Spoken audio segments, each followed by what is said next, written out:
Security forces के जिला मेहमंद DI Khan और शुमाली वज़ीरिस्तान में अलग अलग ऑपरेशन, 5 दहशतगर्द मारे गए। ISPR के मुताबिक जिला मेहमंद में फितना अल ख्वारिज के कारी समेत 3 दहशतगर्दों को हलाक कर दिया गया। दहशतगर्दों के ठिकाने तबाह, असलहा, गोला बारूद और धमाका खेज मवाद बरामद। शदीद फायरिंग के तबादले में KP पुलिस का कांस्टेबल अबरार हुसैन बहादुरी से लड़ते हुए शहीद। डेरा इस्माइल खान में सिक्योरिटी फोर्सेस की कार्रवाई, फितना अल ख्वारिज के खारजी सैफतुल्ला उर्फ मुल्ला मंसूर हलाक, 3 दहशतगर्द जख्मी। तीसरी कार्रवाई में फितना अल ख्वारिज के एक और खारजी दहशतगर्द को सिक्योरिटी फोर्सेस ने हलाक कर दिया।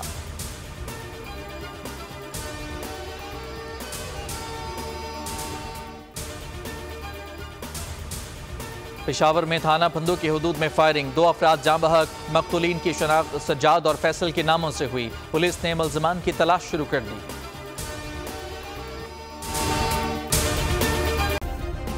सब्सक्राइब करें और बेल दबाएं ताकि कोई खबर रह न जाए।